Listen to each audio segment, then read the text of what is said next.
This channel does not promote any violence, harmful, or illegal activities. All content provided by this channel is meant for an educational and information purpose only.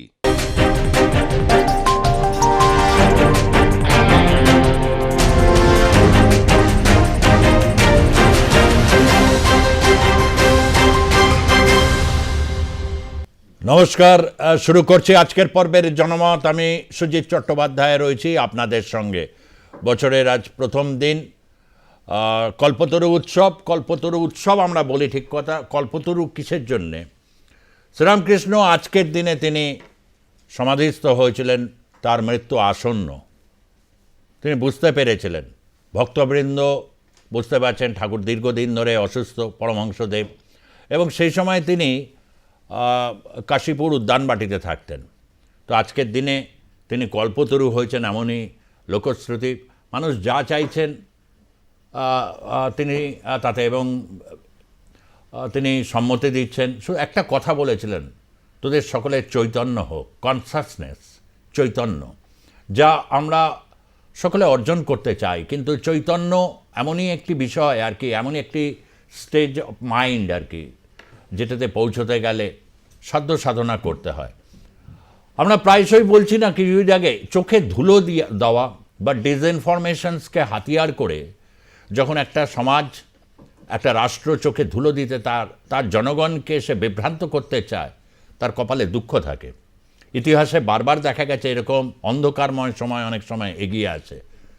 কিন্তু এখনকার সময়ে ইতিহাসে যা দেখা যাচ্ছে, বিশেষভাবে বাংলাদেশের যে ঘটনাপ্রবাহ, সে ঘটনাপ্রবাহতে বলছে তারা কি না কি করে ফেলেছে, বিরাট কিছু করে ফেলেছে, এবং যা যা জিনিস করছে তাতে অনেকের মানুষের মনে হচ্ছে এই যে কিছুদিন আগে অবধি শেখ মুজিব নিয়ে শুনলাম এত কিছু জানতাম, তিনি বাংলাদেশের জাতির পিতা, এবং তিনি তার যে কাজ, তিনি একটা সামান্য একটা জায়গা থেকে তিনি পরাধীন ভারতবর্ষে ছিলেন, ছাত্র ছিলেন, তারপরে ধীরে ধীরে ছাত্র নেতা থেকে হতে হতে রাষ্ট্রনায়ক, এবং গোটা বিশ্বে তিনি পরিচিত হলেন।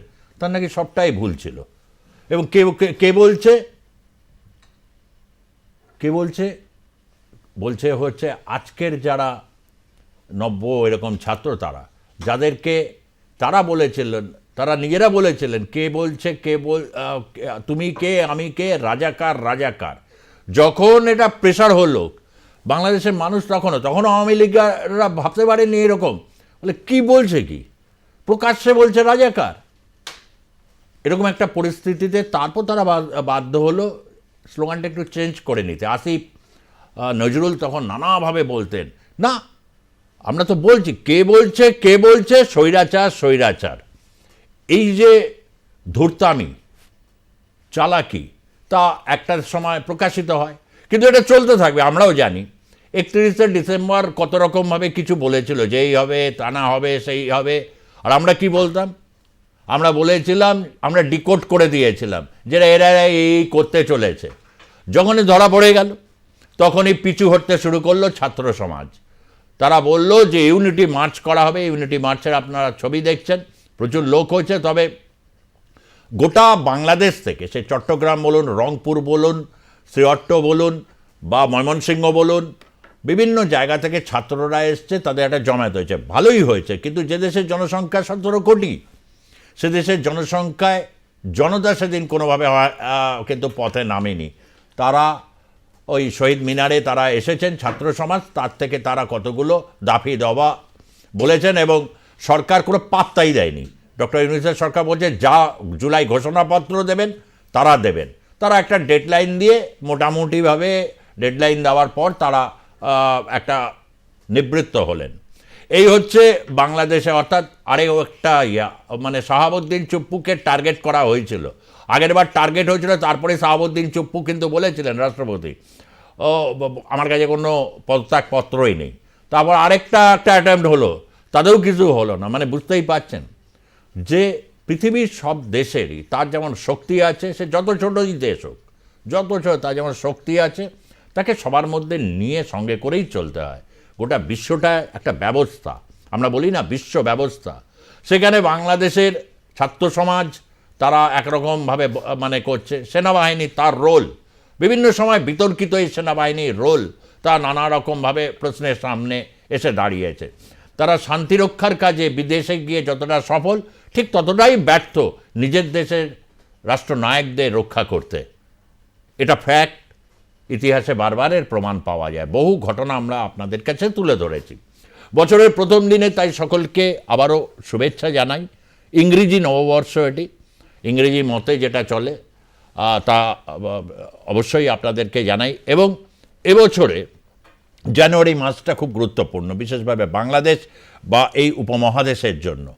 আবারও বলছি, তার কারণ ডোনাল্ড ট্রাম্প, যিনি ঘোষিতভাবে যিনি আমেরিকা ফর আমেরিকানস এই নীতিতে বিশ্বাস করেন, যেমন ঠিক তেমনিভাবে হচ্ছে ঘোষিতভাবে ইসলামিক ফান্ডামেন্টালিজমের বিরুদ্ধে তার একটা কড়া অবস্থান রয়েছে। তিনি যে সর্বক্ষেত্রে ভারতপন্থী তাও যেমন নয়, তার কারণ নিজের দেশের স্বার্থে শুল্ক চাপানোর বিষয় তিনি কিন্তু অত্যন্ত বলা যেতে পারে স্পর্শকাতর। এরকম একটা জায়গায় তুলসী গাবার্ড এদেরকে নিয়ে তার যে মন্ত্রিসভা তিনি করছেন, তার যে সেক্রেটারিয়েট ক্যাবিনেট, সেখানে অনেক ভারতীয়রা রয়েছেন। তারা কিন্তু বাংলাদেশের এই যে হিন্দু নির্যাতন, বারবার বলেছে এই ধরনের ছবি, এই ধরনের যে সমস্ত ছবিগুলো এসছে সেখানকার বিভিন্ন সোর্স থেকে, এটা কিন্তু গোটা বিশ্ব দেখছে এটা, এবং তাই হতে চলেছে যা আমরা আপনাদের বলেছি। এখন কি বলেছি সেটা অবশ্যই ইউটিউবে প্লে লিস্টে যাবেন, জনমতে, সেখানে আপনারা পেয়ে যাবেন। অর্থাৎ 5ই আগস্টের আগে কি, 5ই আগস্ট কি বলা হয়েছে, তার কি, এ সমস্ত কিছু রয়েছে। আজ যখন শুরু করছি তখন অবশ্যই ডেইলি স্টার আর প্রথম আলো, যার সামনে আমরা কিছুদিন আগেও দেখেছিলেন জিয়াফত হচ্ছে, অর্থাৎ গরু জবাই করে সেখানে মাংস বিতরণ হচ্ছে, জিয়াফত হচ্ছে, এবং হচ্ছে ইট পাটকেল হয়েছিল, সেই প্রথম আলোকেই সাক্ষাৎকার দিয়েছেন সেখানে ওয়াকার উজ্জামান, যিনি বাংলাদেশের সেনাপ্রধানের। তিনি একটা সাক্ষাৎকারে কি বলেছেন আমরা সেই জায়গাটা একটু আপনাদের গ্রাফিক্স প্লেটে দেখাবো। ভারত বাংলাদেশ সম্পর্কে বলেছেন, বাংলাদেশের জন্য ভারত একটি গুরুত্বপূর্ণ রাষ্ট্র, বাংলাদেশ অনেক বিষয়ে ভারতের উপর নির্ভরশীল এবং ভারতও কিছু ক্ষেত্রে বাংলাদেশের থেকে সুবিধা পায়। খেয়াল করবেন, কিছু ক্ষেত্রে বাংলাদেশের থেকে সুবিধা পায়। এটা একটা দেওয়া নেওয়ার সম্পর্ক, গিভ অ্যান্ড টেক সম্পর্ক। তবে কেউ ভাববেন না ঢাকার উপর কর্তৃত্ব করছে দিল্লি, এ তো ঠাস ঠাস করে চড় মারা সমন্বয়কদের উপর। কত প্রতিবেশী রাষ্ট্র তেমন কিছু করবে না যা তাদের কৌশলগত স্বার্থের পরিপন্থী। অত্যন্ত গুরুত্বপূর্ণ কথা ওয়াকারুজ্জামান বলেছেন। পারস্পরিক বোঝাপড়ার মাধ্যমে সম্পর্ক এগিয়ে যাবে, অর্থাৎ তিনি সম্পর্ক এগিয়ে যাওয়ার তত্ত্বে বিশ্বাস রাখেন। সেটা বাংলাদেশের সব জনপ্রিয় পত্রিকা প্রথম আলোকে সাক্ষাৎকারে তিনি এই কথাটা জানিয়েছেন। এবং দিল্লি প্রভুত্ব করছে বাংলাদেশের উপর, এটা ভাবার কোনো কারণ নেই। দিল্লি খেয়ে ফেলছে, দিল্লি সব কিছুতে রয়েছে, দিল্লি হচ্ছে হিন্দুদের মামার বাড়ি, ওখানে যাও, কত কিছু না হলো। হ্যাঁ, ক্রিকেট ম্যাচ অস্ট্রেলিয়ার সাথে ভারত খেলা হারছে, কলা গাছকে দাঁড় করায় দিলে কলা গাছরে আমরা সমর্থন করুম, ইন্ডিয়া আমাকে খায়া ফেলাইছে আগ্রাসী ভূমিকায়। এগুলো যে বাকোয়াস থাকে সবসময়, এই যে একটা যেমন ইসলামোফোবিক বলে একটা টার্ম গোটা বিশ্বে সমাদৃত, টেরার ওয়ার এগেনস্ট টেরারের সময় থেকে এটা চালু হয়েছে ইসলামোফোবিয়া, ঠিক তেমনি বাংলাদেশের বহু মানুষের মধ্যে ইন্ডিয়া ফোবিয়া কাজ করে, সব কিছুতে ইন্ডিয়ার ভূত দেখছে। ওয়াকারুজ্জামান এটা এই কথাটা বলছেন। এই কথাটার কারণ কি থাকতে পারে, কি হতে চলেছে, এই বিষয়ে যখন করছি তখন বাংলাদেশের একটি জনপ্রিয় জায়গায় ইউটিউবে এবং বিভিন্ন জায়গায় আমরা দেখলাম একটা সাক্ষাৎকার, সেটা হচ্ছে ফজলে ইলাহি আকবর। তিনি বাংলাদেশের একজন সেনাবাহিনীর প্রাক্তন উচ্চপদস্থ অফিসার। 5 তারিখ ঠিক কী হয়েছিল, 4-5 তারিখ থেকে কিন্তু শেখ হাসিনা বুঝে গেছিলেন খেলা ঘুরে গেছে এবং সেনাবাহিনী পুরো রেসপন্ড করছে না, কোথাও একটা জায়গায় হাত থেকে বেরিয়ে গেছে। এই অবস্থায় কি করণীয় সেই বিষয়ে যেমন শেখ হাসিনাও ভাবছেন, তিনি নিশ্চয়ই চাইছিলেন বাংলাদেশ সেনাবাহিনী একটা কড়া অবস্থান নিক, একটা কার্যকরী কড়া পদক্ষেপ নিন, কিন্তু বাংলাদেশ সেনাবাহিনী যে ঘুরে দাঁড়িয়েছিল এটা গোটা বিশ্বই জানতে পেরেছে। ওয়াকারুজ্জামান তার প্রেস কনফারেন্সে তিনি বলেছিলেন যে বাংলাদেশ সেনাবাহিনী তার দেশের জনতার উপর গুলি চালাবে না। অ্যাকচুয়ালি সেনাবাহিনী কখনোই কোনো দেশের জনগণের উপর গুলি চালায় না, তার কারণ সেনাবাহিনী নিযুক্ত থাকে বহির্রাষ্ট্র থেকে আক্রমণ এলে সেটাকে প্রতিহত করার জন্য, পাল্টা আক্রমণ করার জন্য। এটা জানা কথাই, কিন্তু তথাপি এই বিষয়টাকে করার জন্য কি হয়েছিল একটা পদক্ষেপ, সেই বিষয়টাও একটু আপনাদের কাছে একটু অডিও ক্লিপটা একটু শোনাতে চাই। ফজলে ইলাহি আকবর কি বলেছেন। 4 তারিখে রাত্রে past midnight I received a call and the army chief requested me to come to his residence next day at 10 o'clock. He never served under me, neither I have ever met him physically one-to-one before. I was quite surprised. যে আমাকে কেন? So next day I went at 10. কিন্তু আমাকে উনি 3টা point বললেন। Number 1, যে sir I do not want any further spill of blood. Second, I don't want any power. আমি কোনো ক্ষমতা চাই না। Third point, he told me that I want to close this issue, wrap up this issue by consulting with major stakeholders. So আমি বললাম that whom are you meaning at major stakeholders? সে বলল যে the major parties of the country. ওই মুহূর্তে কিন্তু আমরা প্রথমে যখন বসছি সমন্বয়ক বলতে কেউ আসেনি, কারণ আমার রাইট পাশে আসিফ নজরুল ছিল, তার পাশে ছিল জুনায়েদ। হ্যাঁ, তো ওখানে যখন পরবর্তীতে যখন বের ওই মেইন হয়ে গেছে, বাইরে সবাই টিভির সামনে স্টেটমেন্ট এনেছে, তখন একটা ছেলে একটা মেয়ে আসছে training they are the representative, আর এদিক থেকে Asif Nazrul was actually asking for the সমন্বয়কস টু কাম। হ্যাঁ, বাট ওই মুহূর্তে আমি এই একটা ছেলে একটা মেয়েকে, যাকে আমি পরবর্তীতে এখন আমি কোথাও দেখি না, এছাড়া কেউ ছাড়া মেবি তারা one of the কোঅর্ডিনেটরস but not the centre figure, যারা মানে ওই যে এখন যাদেরকে দেখা যাচ্ছে ও কি পজিশনে আছে গভর্নমেন্টে। একটা জিনিস বলেছিলাম আসিফ নজরুলের সামনে যে দেখেন, মনে রাখবা, if you fail to select right people, তোমরা যে গর্ত থেকে আসছো সেই গর্তে কিন্তু তোমরা আবার পড়বা। So be very careful about selecting people, যাদের জন্য এই গত 16 বছরের পাস্ট ইতিহাস প্রত্যেক সময় জানতে হবে। বুঝতেই পাচ্ছেন, আমি আজকে এই বিষয় নিয়ে শুরু করব। তারপর বাংলাদেশের নির্বাচন কমিশনার তিনি কি নাসির উদ্দিন, তার বক্তব্য আসবো। তবে ধাপে ধাপে আজকে আপনাদের কাছে উন্মোচন করে দেব যে কি হতে চলেছে এই জানুয়ারি মাসে 20 তারিখের আগে এবং 20 তারিখের পর। প্রত্যেক দিনের একটা নাটকীয় পরিবর্তন থাকবে, এবং সেই পরিবর্তনগুলো ঠিক কী, তার কারণ একজন তো এক একভাবে রয়েছে। সহজ মনে কাদা নাই বলে ছেড়ে দিলে কিন্তু হবে না। সহজ মনে কাদা নাই যেমন সত্য, ঠিক তেমনভাবে কাদাটা ছুঁড়ে দিলে বা কোনো কিছু দিলে সেটাকে পরিষ্কার করে ডিকোডিং কেন চললো, সেটার কাজ আর+ নিউজের। সেটাই করতে থাকবো। ঠিক যেমনভাবে আপনারা সাপোর্ট দিয়েছেন 2024 সালে, একদম জুলাইয়ের আগের থেকে বিভিন্ন সময় বাংলাদেশের বিভিন্ন ঘটনা প্রবাহ, ঠিক 2025-এও আপনারা নিশ্চয়ই আমাদের সঙ্গে সহযোগিতার হাত বাড়িয়ে দেবেন। আপনাদের মতামত খোলা মনে জানাবেন, খোলা মনে আপনারা জানাবেন। স্ট্রিমিং চলছে, অবশ্যই আসবেন। আর কে শ্রীবাস্তব রয়েছেন প্রতিরক্ষা ভাষ্যকার, তিনি আমাদের সঙ্গে রয়েছেন বিশিষ্ট রাজনৈতিক বিশ্লেষক, যিনি আগাম বহু আপনাদের কাছে তার বক্তব্যের মাধ্যমে জানিয়ে দিয়েছেন ঠিক কী হতে চলেছে আগামী সময় বাংলাদেশে। সেই রতন হাতি রয়েছেন আমাদের সঙ্গে স্টুডিওতে, এবং ভার্চুয়ালি উত্তরবঙ্গ থেকে রয়েছেন আরেক রাজনৈতিক বিশ্লেষক গৌতম দত্ত। তাকেও আমি ভার্চুয়ালি আমাদের সঙ্গে থাকার জন্য তাকে স্বাগত জানাচ্ছি। আমি প্রথমে আপনার কাছে আসব। আমি এই যে ক্লিপটা, সেটা নয় একটু থার্ড পার্টে আমি আসব। প্রথম আলোকে দেওয়া সাক্ষাৎকারে যেটা বলেছে, আপনি প্রথম মানে এটাকে দেখিয়ে দিয়েছিলেন বাংলাদেশ আর্মি 5 তারিখ 4 বা 5 বা ওয়াকারুজ্জামান শপথ নেওয়ার পর, এটা বেসিক্যালি একটা কু ছিল, তবে সফট কু, নট হার্ড কু। এটা একটা ভিন্ন ধরনের কু, কিন্তু এটা খুব সফটলি গেছে। 1, 2 হচ্ছে আপনি এটাও মানে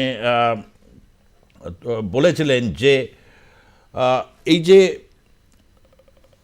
বিএনপি বা তাদের যে রোল, এই যে বিভিন্ন সময় বিভিন্ন যে তারা প্রেজেন্টেশনসগুলো এরকম নিয়ে আসে, যে অডিও ক্লিপ বা বিভিন্ন কিছু, এটা দিয়ে এটা কেন, এবং এই যে সাক্ষাৎকার, এই সাক্ষাৎকারটার মাধ্যম দিয়ে আমরা ঠিক কী বুঝবো, কি বার্তা তিনি দিতে চাইলেন? মিস্টার আর কে শ্রীবাস্তব।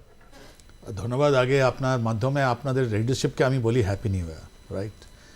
আর আমাদের বাংলাদেশের 17 কোটি ভাই বোনকেও আমি বলি হ্যাপি নিউ ইয়ার। বিকজ ওরা আমাদেরই ভাই বোন।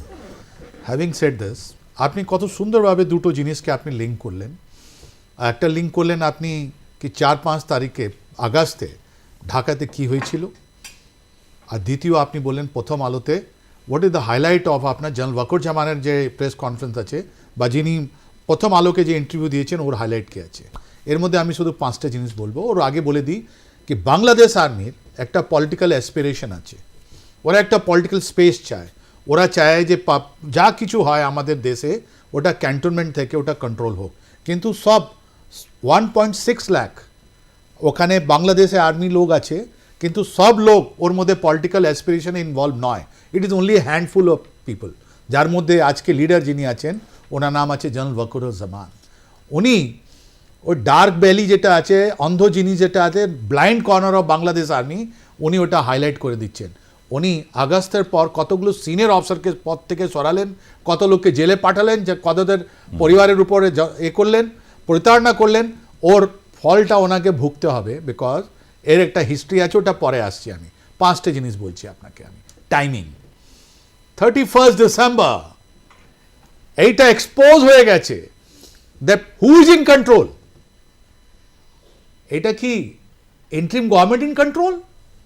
প্রেসিডেন্ট অফ বাংলাদেশ, যিনি custodian of Bangladesh constitution, he is in control or army in control?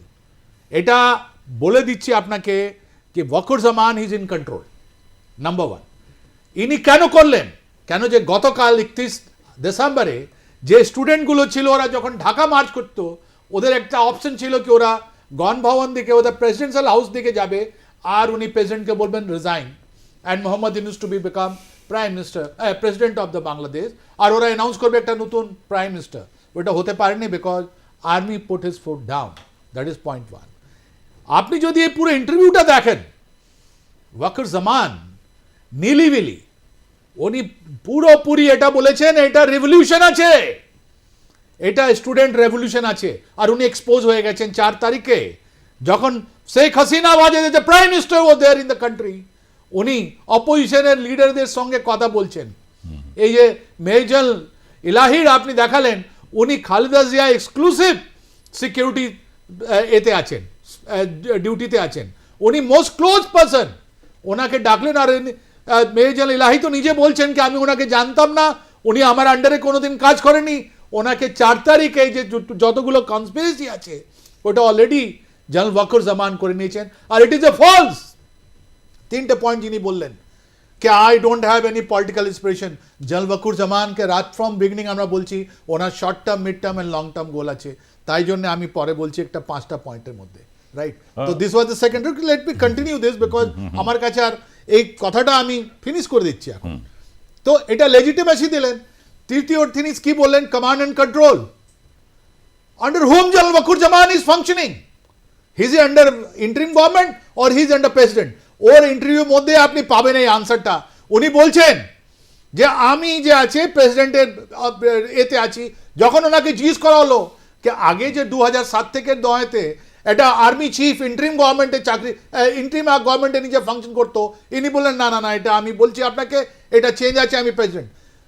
আমি আপনার সঙ্গে বলে দিচ্ছি with confirmation general Wakuruzzaman and আমাদের প্রফেসর ইউনুসের মধ্যে কথাই হয় না। There has been a complete breakdown between General Wakurzzaman and Professor Yunus. It's a very serious thing. It's a very, very serious thing. তার মানে একটা ফল্ট লাইন অলরেডি ডেভেলপ হয়ে গেছে। Doctor Yunus is no more accepted. Third, আপনাকে fourth, আপনাকে foreign পলিসিতে আপনি দেখুন উনি কথা বললেন চায়নার উপরে, ইউএস পরে আর ইন্ডিয়ার প্রতি। আপনি ঠিকই বলেছেন, উনি আমাদেরকে ধমকি দিচ্ছেন। If and বাটস, it is not befitting A chief army staff. প্রথমত ওনার মধ্যে একটা গিল্ট কনসেন্স আছে, বিকজ ওর ইন্টারভিউ মধ্যেই বলছেন উনি কি আমাদেরকে মিডিয়া ইন্টারাকশনে করা বারণ আছে। কিন্তু আপনার সম্বন্ধে বলছি, তাহলে কি আপনি প্রেসিডেন্ট থেকে ক্লিয়ারেন্স নিয়েছিলেন কথা বলার আগে? And last point is election, যেটা আপনি বলছেন। উনি সেপ্টেম্বর মাসে বলেছিলেন আমি 18 মাসে ইলেকশন করব, ওর আগে করব না। সেম জিনিস প্রফেসর ইউনুসকে বাই ফোর্স বলতে হয়েছে। আর resultant BNP is the loser. আপনি বলছেন এই জায়গাটায় বিএনপি লুজার। তারপরে একটা ফেজে দেখা গেল যে জামাত ইসলামী বা এর সাথে এক ধরনের হয়তো প্রকাশ্যে কোনো ওরকম হবনবিং নেই, মানে ওয়াকারুজ্জামান করেনি, কিন্তু কোথাও একটা কি এই যে বলছেন যে বিএনপি থেকে কোথাও একটা জামাতকে একটা উৎসাহ, যেটা বিএনপিও ধরতে পেরেছিল? দেখুন, জামাতের সঙ্গে প্রফেসর আমাদের জেনারেল ওয়াকার জামানের অনেক ভালো রিলেশন আছে, রাইট? কিন্তু এটা layered, it is a very complex situation which is developing. একটা সিচুয়েশন ছিল যেখানে BNP, professor Yunus and army নিয়ে একটা দল হচ্ছিল, অন্যদিকে ছিল, আপনি দেখুন প্রথম দিক থেকে, আপনি দেখুন ওনার প্রথম ভাষণটা দেখুন আপনি, যেটা ন্যাশনাল আমাদের লিডার জামাত ইসলামের চিফ ওনার লিডার ছিলেন, ওনাকে আগেই ওনার 5 তারিখে ওনার অফিসে উনি জামাতে চিফ যে ছিলেন ডক্টর সাহেব ওনার বাড়িতে ছিলেন, ওনার বাড়িতে ঘরে ছিলেন। তারপরে ওনার ছেলেকে, যে ব্রিগেডিয়ার সাহেব যিনি যেনাকে সাসপেন্ড করা হয়েছিল, ওনাকে তো রিইনস্টেট করে দিলেন। জামাত ইসলামকে উনি একটা, এটা তো আর্মির এটা খেলা, এরা বিকজ সেকেন্ড এদের কাছে তো কোনো ভিত্তি নেই, এদের কাছে কোনো মাস সাপোর্ট নেই। সেম জিনিস যে জেনারেল আমাদের জিয়াউর রহমান করেছিলেন, যে আমার ইরশাদ করেছিলেন যে এটা ফান্ডামেন্টালিস্ট গ্রুপ আছে, ইসলামিস্ট প্যান ইসলামিক গ্রুপ আছে, ওদেরকে নিজের সঙ্গে রাখো, হয়তো ওরা আমাদের কাজে আসবে। ইনি ভুল করছেন, ইনি ভুল করছেন। জেনারেল জিয়াউর রহমান কি করলেন? উনি নিজের মেন্টরকে গুলি মেরে দিলেন, আর ও সময় অনেকগুলো লোক মারা গেল। আর তারপর আপনি জানেন ইরশাদ 1981 কে মারলো ওনাকে, কে অ্যাসেসিনেট করলো? আর্মি লোক। আর জেনারেল ইরশাদও সেম করলেন। এদের একটা নতুন পার্টি লাগে। তো general Waker Zaman has to create a new party. BNP created by general Ziaur Rahman, Jatiya party created by general ইরশাদ, ইনি একটা নতুন পার্টি বানাবেন। এটাই আমাদের লক্ষ্য। সেটা আপনি যেটা বললেন নিঃসন্দেহে এটা রাখবো, এবং প্রথম আলোতে সাক্ষাৎকারে তিনি ভারতের দিকে, সেই জন্যে নতুন পার্টি খুলতে বা যা কিছু করতে গেলে ভারতেরও একটা প্রচণ্ড সমর্থন দরকার, বা কোনো জায়গায় বাস্তবিক পরিস্থিতি। আমি এবার আসবো হচ্ছে আপনার কাছে রতন হাতি, কিন্তু তার আগে একটু জানতে চাইবো হচ্ছে নাসির উদ্দিন যিনি বাংলাদেশের নির্বাচন কমিশন, তিনি ঠিক কি বলেছেন একটু সেই ব্যাপারে শুনবো। সরকার যদি কোনো দলকে নিষিদ্ধ ঘোষণা না করে, তাদের রেজিস্ট্রেশন তারা আমরা বাদে করতে পারি না। এটা রাজনৈতিক সিদ্ধান্ত অথবা কোর্টের সিদ্ধান্ত, এর দুইটার একটা হতে হবে, এবং যেটার ভিত্তিতে হয়তো আমরা ব্যবস্থা নিব। আমরা আমাদের পক্ষ থেকে আমরা এই ধরনের কোনো এই ব্যাপারে কোনো মন্তব্য করতে চাই না। রেজিস্ট্রেশন বাতিলতা যাতে নির্বাচনে প্রতিদ্বন্দ্বিতা না করতে পারে, সেটা হচ্ছে পতিত স্বৈরাচার বলে সমস্ত সমন্বয়ক যারা রয়েছেন, এই সমন্বয়কদের মধ্যে বলতে বাধ্য হচ্ছে দুটো ভাগ হয়ে গেছে। একটা যারা মন্ত্রিসভায় রয়েছেন এবং তাদের ঘনিষ্ঠ, যেমন সার্জিস আলম, তিনি উপদেষ্টা মণ্ডলীতে না থাকলেও তিনি একটি গুরুত্বপূর্ণ ব্যক্তিত্ব। এটা হচ্ছে এলিট গ্রুপ, আরেকটা হচ্ছে নন এলিট গ্রুপ, মানে যারা বাইরে রয়েছে বিভিন্ন সব বেসরকারি বিশ্ববিদ্যালয়গুলোতে, যারা বিরাট অবদান রেখেছিল এই জুলাই মাসের অভ্যুত্থানে, তাদের কিন্তু সেভাবে শোনা যায় না। বা আজকের কোনো এই যে সমন্বয়করা যখন মার্চ ফর ইউনিটি করছে, কোনো মহিলাদের কিন্তু সেভাবে সক্রিয় উপস্থিতি আর দেখা যায় না। এসবগুলো যেমন ধরা পড়ছে, ঠিক তেমনিভাবে তারা একটা বিষয়ে একমত যে কোনোভাবে তাকে রেজিস্ট্রেশন দেওয়া যায়, নির্বাচনে যাতে প্রতিদ্বন্দ্বিতা করতে না পারে। কিন্তু নির্বাচন কমিশনের মুখে কিন্তু ভিন্ন সুর শোনা গেল। রতন হাতি, আপনি প্রথম থেকে এই ব্যাপারটায়, একটা হচ্ছে না আওয়ামী লীগ এই উপমহাদেশে একটি অত্যন্ত গুরুত্বপূর্ণ রাজনৈতিক সত্তা, এ ব্যাপারে কোনো সন্দেহ নেই। সেই আওয়ামী লীগের ব্যাপারে কোথাও কি তাহলে নির্বাচনে প্রতিদ্বন্দ্বিতা করা, এই ব্যাপারটা কি ক্রমশ স্পষ্ট হচ্ছে? বা আমরা নতুন বছরে আওয়ামী লীগকে আমরা চিনেছি রাজপথের আন্দোলনের মাধ্যমে, একটা দীর্ঘ সময় রাজপথের আন্দোলনে, সে আওয়ামী লীগের প্রত্যাবর্তন এখন সময়ের অপেক্ষা। প্রথমেই 2025-এ R+-এর সারা বিশ্বব্যাপী এবং সারা ভারতবর্ষের প্রত্যেকটা যারা আমাদের নিউজ চ্যানেল দেখেন এবং শোনেন, তাদের প্রত্যেককে আমার অন্তঃস্থল থেকে কৃতজ্ঞতা জ্ঞাপন করে আমার বক্তব্য শুরু করছি। নির্বাচন কমিশনার বাংলাদেশ, তার বক্তব্য শুনলাম। প্রথম কথা হচ্ছে, বাংলাদেশের গণতান্ত্রিক যে সরকার ছিল ধর্মনিরপেক্ষ, সেই সরকার কিন্তু সংবিধানটা বানিয়ে গেছে। সেই সংবিধান কোনো পরিবর্তন হয়নি। পরিবর্তন করতে গেলে সংসদে বিল পাস করতে হবে, সংসদ ভাঙা, রাষ্ট্রপতি সই করবে, তবে সেটা আইনে রূপান্তরিত হবে। সেখানে একটা পার্টি তারা নির্বাচনে অংশগ্রহণ করবে কি করবে না, সেই ব্যাপারটা মুখ্য নির্বাচন অফিসার যিনি আছেন, যিনি কমিশনার, তিনি ঘোষণা করেন, কিন্তু তার ক্ষমতা নয়। ক্ষমতা কি? সংসদ থেকে পাস করাতে হবে, এবং his Excellency president of India তিনি বলবেন, তার হয়ে প্রধান নির্বাচন কমিশনার বলবেন। প্রথম কথা হচ্ছে, স্বাধীন বাংলাদেশ তৈরিতে এবং পশ্চিম পাকিস্তানে যখন সমগ্র পাকিস্তান ছিল, যখন পূর্ব পাকিস্তান ছিল, তখন এই আওয়ামী লীগের যে ওই বিরাট সংগ্রাম পাকিস্তান রাজাকার এবং তাদের বিরুদ্ধে, হ্যাঁ, একটা, এবং তার অনেক জাতীয় নেতা দিয়েছে, প্রচুর রক্ত ঝরেছে, প্রচুর মানুষ আওয়ামী লীগের কর্মী খুন হয়েছে, একটা বিরাট লড়াইয়ের মধ্যে দিয়ে স্বাধীন সার্বভৌম গণতান্ত্রিক সমাজতান্ত্রিক ধর্মনিরপেক্ষ সরকার বাংলাদেশে জন্মগ্রহণ করেছে, যার মূলে হচ্ছে ওই পার্টিটা। এবং অনেক জাতীয় বুদ্ধিজীবী, লেখক, শিল্পী থেকে অনেক জাতীয়তাবাদী অ্যাডমিনিস্ট্রেটর থেকে শুরু করে অনেক সুন্দর গণতান্ত্রিক মানুষ এবং অনেক দেশনেতা জন্ম দিয়েছে এই পার্টিটা। এবং সেই পার্টিটা জাতীয় সংহতি রক্ষা করতে গিয়ে যিনি এই দেশটা জন্ম দিয়েছেন স্বাধীন দেশ হিসাবে, তার যে মেন লিডার এবং সেই সময়ের প্রধানমন্ত্রী শেখ মুজিবুর রহমান এবং জাতীয় নেতা, হ্যাঁ, জাতির জনক, তিনি সপরিবারে নিহত হয়েছেন জাতীয় সংহতি রক্ষা করতে গিয়ে। সেই পার্টির যে বিশাল অবদান বাংলাদেশের মধ্যে অস্বীকার করার কোনো ক্ষমতা নেই। এবং এই পার্টির শেকড়টা এত গভীরে চলে গেছে এবং বাংলাদেশের, আমি আগেও বলেছি আবার বলছি, অর্ধেকের ওপরের মানুষ তারা এই পার্টিটাকে তারা সমর্থন করে নির্বাচনে, এবং আগামী দিনের জনপ্রিয়তা আরও তুঙ্গে উঠছে। সেই পার্টিকে বাদ দিয়ে বাংলাদেশের কোনো নির্বাচন হতেই পারে না এবং হওয়া সম্ভবই নয়, এটা সকলেই জানে। এবং আন্তর্জাতিক মিডিয়া এবং বিদেশি যে সমস্ত গণতান্ত্রিক দেশ আছে সারা বিশ্বে, তারা শেখ মুজিবুর রহমান এবং আওয়ামী লীগ, বাংলাদেশ মানি শেখ মুজিবুর রহমান, বাংলাদেশ মানি হচ্ছে আওয়ামী লীগ, হ্যাঁ, এর বাইরে কোনো পরিচয় নেই। অতএব আওয়ামী লীগকে বাদ দিয়ে বাংলাদেশের নির্বাচন কোনো মতেই করা সম্ভব না। আমি গৌতম দত্ত এবার আপনার কাছে আসব। আওয়ামী লীগ, বিএনপি কোথাও একটা জায়গায় নির্বাচন প্রক্রিয়া হবে নাকি হচ্ছে যে ঘটনা তারা ঘটালো তার মধ্যে থেকে আমেরিকার নির্বাচন অনেক হিসেবকে ওলটপালট তাদের করে দিয়েছে। এখন বাধ্যবাধকতায় যে বক্তব্যগুলো আসছে, সে প্রথম আলোতে ওয়াকারুজ্জামানের সাক্ষাৎকার বলুন বা হচ্ছে নির্বাচন কমিশনের প্রধানের কথা বলুন, তাতে কী ইঙ্গিত পাওয়া যাচ্ছে যে নির্বাচন বা সংস্কার বা কোথাও একটা জায়গায় রিইনস্টেট করা, এবং সেটা খুব দ্রুততার সাথে হতে চলেছে কি জানুয়ারি মাসের মধ্যে? আমি এখানে আজকে যারা বসেছেন এবং আপনার এই চ্যানেলের মধ্য গোটা ভারতবর্ষ পৃথিবীর মানুষ দেখছেন, তাদের প্রত্যেককে আমি আমার এই শুভ নববর্ষের শ্রদ্ধা মিশ্রিত ভালোবাসা জানাচ্ছি।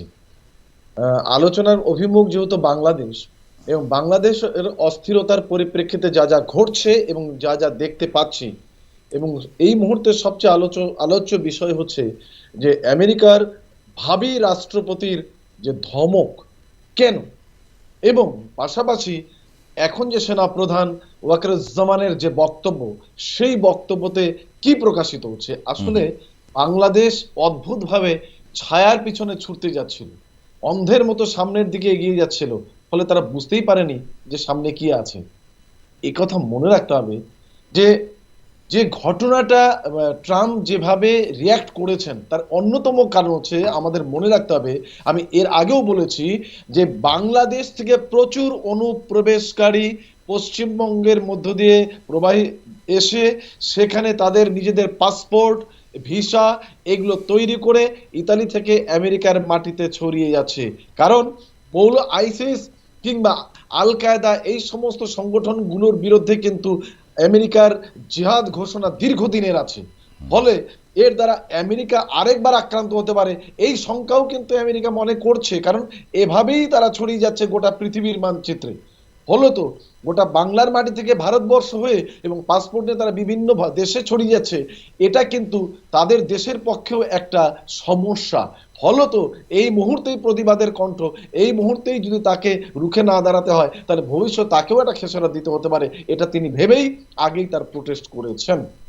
এক, দ্বিতীয়ত কথা হচ্ছে, আমরা যত কথাই বলি না কেন, সেনাপ্রধান থেকে শুরু করে বিএনপি থেকে শুরু করে জামাত থেকে শুরু করে তারা কিন্তু জানেন, এর আগেও আমি বলেছিলাম যে সেখানকার প্রান্তিক মানুষরা কিন্তু আজকে অত্যন্ত বীতশ্রদ্ধ দ্রব্যমূল্যের বৃদ্ধির কারণে।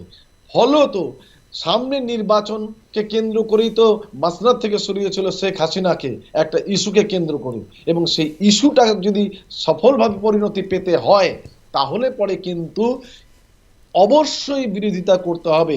অলরেডি সে কথা বলে ভারতকে প্রয়োজন, কারণ আরাকান আর্মি যেভাবে বাংলাদেশের উপর ছায়া ফেলছে এবং পাশাপাশি যুদ্ধের মধ্য দিয়ে বাংলাদেশ যেভাবে স্বাধীন হয়েছে সেই দেশকে আবার যেভাবে পাকিস্তান এসে ধীরে ধীরে ধীরে ধীরে নিজেদের পজিশনটাকে তৈরি করবার চেষ্টা করছে, এটা কিন্তু বাংলাদেশের মানুষও সাধারণভাবে মেনে নেবে না। বাংলাদেশের প্রচুর মানুষ কিন্তু মুক্তিযুদ্ধকে সম্মান এবং শ্রদ্ধার সঙ্গে দেখে। হয়তো তারা তাদের প্রতিবাদ করে উঠতে পারছে না, কিন্তু তাদের অন্তঃস্থলে কিন্তু ৭১-এর মুক্তিযুদ্ধ গেঁথে আছে। ফলে সেখানে দাঁড়িয়ে যখন তারা দেখে পাকিস্তানের আর্মিরা বাংলাদেশের মাটিতে ঘোরাফেরা করছে, সেটাকে কিন্তু সাধারণ মানুষ খুব একটা ভালো চোখে নিচ্ছে না। এবং পাকিস্তানের উদ্দেশ্যটাও তারা বোঝে। পাকিস্তানদের মেকিভাবে বাহ্যিকভাবে ভারত বিরোধিতা দেখালেও মূলত বাংলাদেশকে ধ্বংস করাটা তাদের একটা অন্যতম লক্ষ্য, এবং বাংলাদেশকে আবার পুনরায় তাদের করায়ত্ত করবার যে একটা প্রারম্ভিক প্রচেষ্টার মধ্যে এটা পড়ে, এটা কিন্তু বাংলাদেশের সাধারণ মানুষরা বুঝতে পারছে। ওকে, এবং এখানে এই যে বুঝতে পারা, এটা পালস রিডটা কিন্তু অনেকটাই ওয়াকারুজ্জামানও করেন, যতই তার কাছে সেনাবাহিনীর কাছে লোক না থাকুক, পালস রিড করা তার পক্ষে অসুবিধার কিছু নেই। এবং বলছেন যে বাংলাদেশে যারা মনে করে, আমি খুব স্পেসিফিক্যালি বলছি যে বাংলাদেশে জুলাইয়ের অনেক আগের থেকে বয়কট ইন্ডিয়ান প্রোডাক্ট বলে যে ক্যাম্পেইনটা শুরু হয়েছিল, ওটা খুব অ্যাগ্রেসিভ জায়গায় গিয়েছিল। এবং তারপর থেকে যদি আপনি এখনও দেখেন, সেখানে ছিল যে ভারত আমাদের আগ্রাসীভাবে খেয়ে ফেলছে। এটা একটা বাংলাদেশের কমন ন্যারেটিভ, যে যত ভারত বিদ্বেষী কথা বলবে তার জনপ্রিয়তা বাড়বে। আজকে কিন্তু ওয়াকারুজ্জামান এই কথাটা বলছেন, এটা ভেবে নেবার কোনো কারণ নেই যে ভারত ঢাকার উপর সমস্ত কিছু চাপিয়ে দিচ্ছে বা বিশ্বাস করছে, এবং আমাদের মধ্যে দেওয়া নেওয়ার সম্পর্ক রয়েছে। এটা কি মানে করতে চাইছে? থ্যাংক ইউ, বহুত ভালো আপনি প্রশ্নটা করেছেন। দেখুন, একটা থিওরি আছে, আমরা আগেও ডিসকাস করেছি, এটা হলো রিলেটিভ ডিপ্রাইভেশন। একটা কজ হতে হবে ওখানে, আর ওই কজটা হচ্ছে কি India is a big brother, আমাদেরকে কিছু দিচ্ছে না। আর এর উল্টো জিনিস আছে, আমরা সবাই দিচ্ছি আপনাকে, আপনার তো ইকোনমিক যে রিলেশন আছে ওর মধ্যে চায়না নাম্বার 1। আর এই ইন্টারভিউতে জেনারেল ওয়াকারুজ্জামান বলেছেন কি চায়নার সঙ্গে আমার, জাপানেরও প্রচুর ইনভেস্টমেন্ট থাকে, জাপান আছে, চায়নার সম্বন্ধে বলেছেন। এখানে অন রাইটিং ইনি বলছেন কি আমার চায়নার সঙ্গে এত সুন্দর রিলেশন, আমাদের এয়ারফোর্সও কিছু বিমান কিনছে, আমাদের পুরো সৈন্যবাহিনী জিনিস ওখান থেকে আছে, ওদের ইনভেস্টমেন্ট। তা আমরা তো ওখানে ইনভেস্টমেন্ট করতে যাইনি। আপনারা অ্যান্টি ইন্ডিয়া একটা sentiment, pan Islamic sentiment, pan Islamic narrative করতে চলেছিলেন। নাম্বার 1, আপনি পাকিস্তান আর্মি নিয়ে কথা বলছেন, তাহলে পাকিস্তান আর্মি জওয়ানগুলো তো আসবে, ওরা কোন ভাষায় কথা বলবে আমাদের বাংলাদেশি অফিসারদের সঙ্গে? পাঞ্জাবিতে না বাংলাতে? ওরা তো বাঙালি জানে না। আর বাংলাদেশের অফিসারগুলো যখন ওখানে যাবেন, ওরা কোন ভাষায় কথা বলবেন? বাঙালিতে? ওরা তো ওখানেও জানে না। তার মানে কি হলো জানেন? ওরা তো ঘৃণা করে বাঙালিদের, এরা তো সব জানে বাংলাদেশ আর্মি। আপনি লজ্জিত করছেন আমাদের বাংলাদেশ আর্মির প্রফেশনালিজমকে। এটা আপনি কেন করছেন জেনারেল ওয়াকারুজ্জামান? এটা খুব ভালো কথা নয়। নাম্বার 1, আমাদের বাংলাদেশ আর্মি যেটা লোয়ার লেভেল লোক আছে, ওদেরটা পলিটিক্যাল এক্সপেরিয়েন্স আছে। এই প্রশ্নে একটু আছে, আমি একটু যে গ্রাফিক্স প্লেটটা আমাদের উইন্ডোতে দেখানো হচ্ছে, একটু বড় করে দেখালে এটা হবে। এই যে এই ধরনের প্রচুর এরকম আসছে, এগুলো আমরা জানি না, কারণ এর সত্যতা যাচাই করা এটা সম্ভব নয়, কারণ পোস্ট ট্রুথের যুগে ডিপফেক এখন একটা বড় ব্যাপার, পোস্ট ট্রুথ একটা বড় ব্যাপার। সেখানে তারা যেগুলো বলছে একটু খেয়াল করুন। এইটা কি মানে, এটা যদি সত্যি হয় তাহলে ধরে নিতে হবে সেনার জুনিয়র অফিসারদের বিবৃতি আমাদের ইউনিফর্ম, আমাদের গর্ব, এবং তারা যেটা বলতে চাইছে, এবং যৌবন বিসর্জন দিয়েছি দেশের স্বার্থে, এবং হচ্ছে কোনো ঘুষ কোটা বা দালাল মামার পরিচয় অর্জন করি নাই, বছরের পর বছর না খেয়ে আদৌ ঘুমে রাতের পর রাত নগরে প্রশিক্ষণ শেষ করে তারপরেই আমরা সময়তে সব কিছু বিসর্জন দিয়েছিলাম, যাতে জাতির সর্বোচ্চ সেনাবাহিনী পরিচয়ে নিজেদের উপস্থাপন করতে পারি। এই পরিস্থিতিতে সেনাবাহিনী প্রয়োজন না থাকলেও এখন প্রয়োজন। নিজ দেশের মানুষ সেনাবাহিনীর কাছে এত আকুতি মিনতি করছে, আর আমরা তাই নিয়ে কিছু ভাববো না? নিজ দেশের সেনাবাহিনী থাকতে কেন মানুষ বহির্বিশ্বের সহায়তা চাইবে? খুব ইম্পর্টেন্ট এই পয়েন্টটা, এই কথাটা তার মানে কি আমরা মধ্যস্তরীয় যারা অফিসার হয় তারা কি কোথাও ওয়াকারুজ্জামান তিনি যেটা বলছেন, যেটা ভেবে নেওয়ার কোনো কারণ নেই, কিন্তু তারা বলতে চাইছে যে আমরা থাকতে বহির্বিশ্বের সহযোগিতা কেন দেশের মানুষ চাইছে। ও ভেরি সুন্দর, কত সুন্দরভাবে আপনি এক্সক্লুসিভ এটা দেখিয়েছেন। জানেন, এটা যুগই আছে আপনার সোশ্যাল মিডিয়া, এই যুগ আছে ডিপ ফেক। এই জিনিসটা, এই মেসেজটা পুরো বাংলাদেশের আর্মির মধ্যে middle level and lower level লোকের মধ্যে এটা ছড়িয়ে পড়েছিল, আর ওদেরকে বলা হতো বারবার এই যে ইলেক্টেড গভর্নমেন্ট ওরা corrupt, which was A miss information. এইটা ডিপ ফেক, এটাই আপনাদের টুল কিটের প্রবলেম। টুল কিট, এটাই টুল কিট যে ধরা পড়ছে যে বাংলাদেশ আর্মির লোককে কি করে এক্সাইট করা হলো, কি করে ওদেরকে মোটিভেট করা হলো। আমি রতন হাজির কাছে এখানে জানতে চাই যে এই যে ডিসইনফরমেশন, এটা ঠিক কথাই যে বাংলাদেশের মিডিয়াম আর্মি থেকে যারা অফিসার তারা বিভিন্ন সময় আওয়ামী লীগ বলতে গিয়ে যাচ্ছে তাই ভাষায়, বিশেষভাবে যারা আমেরিকা লন্ডন প্রবাসী এরকম অনেকে রয়েছে, বিএনপির সমর্থক সেনাবাহিনীর লোক, তারাও প্রত্যেকে একটা ন্যারেটিভ এরকম ছিল যে এই যে নির্বাচিত সরকার, এই সরকার দিন রাতের সরকার, এটা হচ্ছে রাতের অন্ধকারে গঠিত সরকার আগের নির্বাচন, আর এই নির্বাচনে বিএনপি প্রতিদ্বন্দ্বিতা করেনি এবং এটি একটি স্বৈরাচারী সরকার। এই ন্যারেটিভটা কিন্তু ক্রমাগত তারা চাগিয়ে দিতে পেরেছিল টুলকিটের মাধ্যমে। কিন্তু সজীব ওয়াজেদ জয় তো তিনি একজন ইনফরমেশন এক্সপার্ট এবং স্বয়ং শেখ হাসিনার ছেলে, তারাও এই জিনিসটাকে কামব্যাক কিন্তু করতে পারেনি। কেন পারেনি? জনগণের থেকে বিচ্ছিন্নতা ছিল কি? জনগণের থেকে বিচ্ছিন্ন কেন থাকবে? ব্যাপার হচ্ছে যে এটা একটা বিরাট প্রচার, আর জুনিয়র অফিসারদের মধ্যে তাদের তো ব্যাপার হচ্ছে তাদের তো ডিসিশন নেওয়ার ক্ষমতা কিছু নেই। ক্ষমতা যা নেবে তারা তাদের সিনিয়র সেনা অফিসাররা।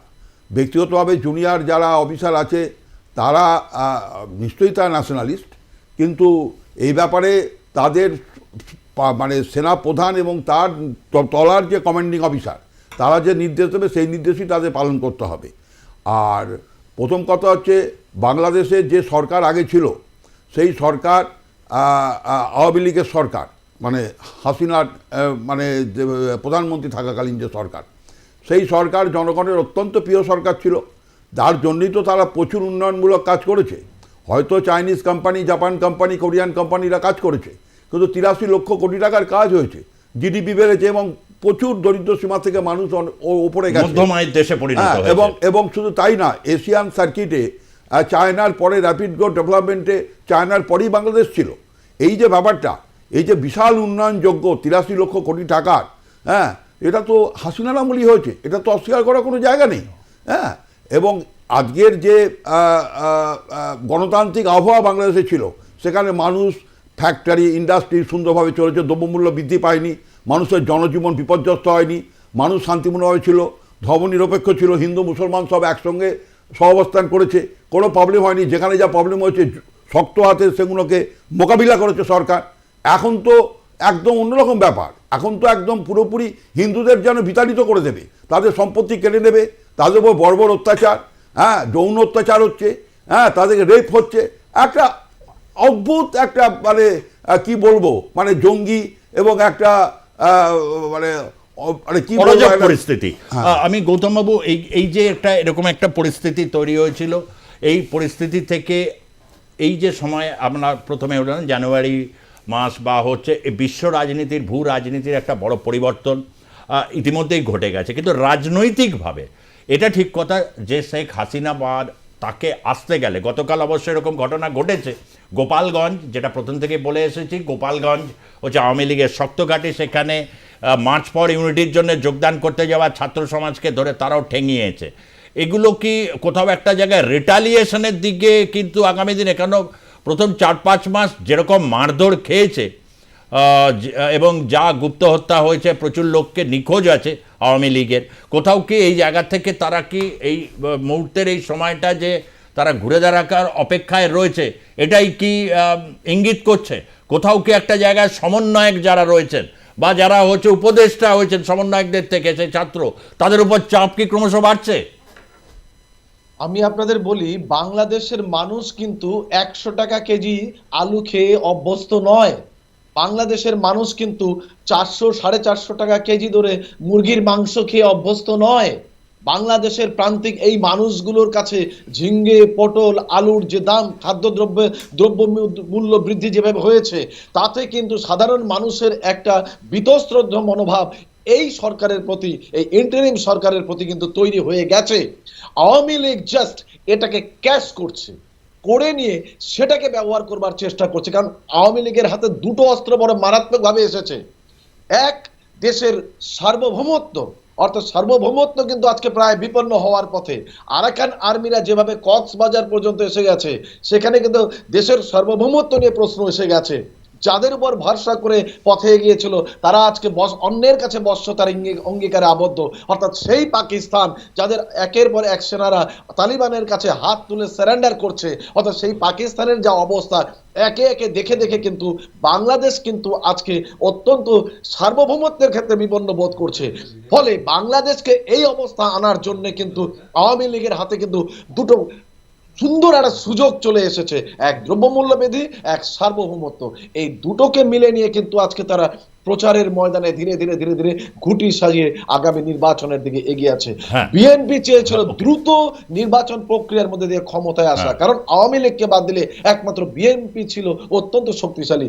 বিএনপিও যখন দেখছে যে ইউনূস সরকার ক্ষমতা দেব কিন্তু দেব না, দেব কিন্তু দেব না, দেব না, এই তালবাহানা করছে, এখন আজকে তারাও কিন্তু রিজভী বাবু, যিনি অত্যন্ত দায়িত্ব নিয়ে মানে বিএনপির পক্ষে কথা বলে বেরিয়েছেন, তাকেও দেখলাম আজকে সরকারের বিরুদ্ধে সুন্দর কথা বলতে। এই মানুষগুলো হচ্ছে মুখোশের অন্তরাল। এটা আওয়ামী লীগের পক্ষে বিরাট অপরচুনিটি। হ্যাঁ বলুন। বাংলাদেশের আজকের যে চট্টগ্রাম টেকনাফ বর্ডারে আরাকান বাহিনীর যে দাপট 270 কিলোমিটার এবং কক্সবাজার, বান্দরবন থেকে এবং রাঙামাটি থেকে টোটাল এরিয়াটা তাদের কন্ট্রোল, তারা বাংকার করছে, তারা ওখানে ঘাঁটি করে ফেলেছে, আস্তে আস্তে তারা এগোচ্ছে। এবং এদিকে পাকিস্তানে পাক এবং আফগান বর্ডারে ঠিক আছে, যেটা হয়েছে তাতে বিদেশ মন্ত্রণালয় পলিসি মেকিং কমিটি এত সুন্দর কাজ করেছে বোথ সাইড। আমি একটা কথাই মনে হচ্ছে আমার, ওদিকে পাকিস্তান বর্ডারে গন্ডগোল, আফগান বর্ডারে, এখানে আরাকান। ভারতবর্ষের বিদেশ মন্ত্রণালয়, পররাষ্ট্র কমিশনের নীতি নির্ধারণ কমিটির যে সুন্দর কাজ, তাতে আমার মনে হচ্ছে রবিশঙ্কর, আলী আকবরের সেতার সরোদের যুগলবন্দি দেখা যাচ্ছে, এত সুন্দর। ওকে, হ্যাঁ বলুন। আমার এখানে একটা বড় রকম হচ্ছে যে সামরিক দিক থেকে যে পরিস্থিতি হয়েছে, তাহলে ঠিক কী খুব সংক্ষেপে ওয়াকারুজ্জামান আগামী 7 দিনে কি করতে চলেছেন? প্রথমে আমি বলে দিই, Bangladesh army is one of the most professional army. Please, বাংলাদেশের সভারেনিটি নিয়ে কেউ কথা না বলেই ভালো। ওরা they are competent to handle their freedom. Bangladesh army one of the most respectable army. ওরা প্রত্যেকটা জওয়ান মুক্তিযোদ্ধায় ওরা তো ছিলেন, ওদের আঙ্কাল গ্র্যান্ডফাদার ছিলেন। ওদেরকে নিয়ে কোয়েশ্চেন করা উচিত নয়। আরাকান হোক বা যে কোনো হোক, আমরা ওদের সঙ্গে থাকবো যখন আরাকান আর্মি ওদের করবে। যদি ওদের দরকার, আমার মনে হয় না ওদের দরকার লাগবে আমাদের, কিন্তু Bangladesh army is one of the most professional army. Now 7 days আপনি বলছেন শর্ট টার্ম এখন চলছে, অনেক কথা বলতে বন্ধ করে দিয়েছেন প্রফেসর ইউনূসের সঙ্গে, তার মানে একটা ফল্ট লাইন আস্তে আস্তে আরো ডেভেলপ হবে। গুরুত্বপূর্ণ এই ফল্ট লাইন, অর্থাৎ ডক্টর ইউনূসের সাথে ওয়াকারুজ্জামান সেনাপ্রধানের কথাবার্তা একেবারেই বন্ধ।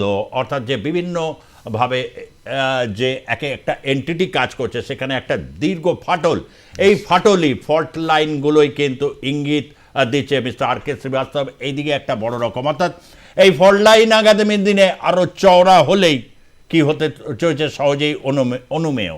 এরকম পরিস্থিতিতে আপনাদের জানিয়ে রাখি 2 তারিখ অর্থাৎ আগামীকাল চিন্ময় কৃষ্ণ দাস ব্রহ্মচারী, তার শুনানি রয়েছে এবং সেই শুনানিতে শারীরিক অসুস্থতার কারণে রবীন্দ্র ঘোষ উপস্থিত থাকতে পারবেন না। কিন্তু চিন্ময় কৃষ্ণ দাসের কে আটকে রাখা বা বাংলাদেশের সুপ্রিম কোর্ট এই ক্ষেত্রে লোয়ার কোর্টকে কি সত্যি তারা করবে, বা লোয়ার কোর্ট কি একটা কোথাও জায়গায় মুক্তি দেবে, এই দিকে অবশ্যই আগামীকাল আমাদের নজর থাকবে। আগামীকাল চিন্ময় কৃষ্ণ দাসের অগণিত ভক্ত রয়েছেন গোটা বিশ্বব্যাপী, এবং তার সাথে কলকাতা ইসকন থেকে শুরু করে ভারতের ইসকনে বিভিন্ন স্টেটমেন্ট দিয়েছেন, বহু মানুষ তার হয়ে স্টেটমেন্ট দিয়েছেন। আগামীকাল তার জামিন হয় কিনা সেদিকে অবশ্যই আমাদের নজর থাকবে। তার কারণ হচ্ছে 2রা জানুয়ারি আগামীকালই তার আবার মুক্তি তাকে দেওয়া হবে কিনা এই বিষয়ে তার শুনানি রয়েছে। দেখা যাক কেউ অ্যাপিয়ার করছেন বা করতে পারছেন কিনা, এদিকে অবশ্যই আমাদের নজর থাকবে। আজকের মতো জনমত এই পর্যন্তই থাকছে এবং ধন্যবাদ জানাচ্ছি মিস্টার আর কে শ্রীবাস্তব, আপনাকে রতন কুমার হাতি রাজনৈতিক বিশ্লেষক, আপনাকে গৌতম দত্ত রাজনৈতিক বিশ্লেষক, আপনাকে তিনজনকে ধন্যবাদ জানিয়ে আজকের মতো জনমত এই পর্যন্তই থাকছে। দেখতে থাকুন আর প্লাস নিউজ, সবার আগে সবার পাশে। ধন্যবাদ, নমস্কার।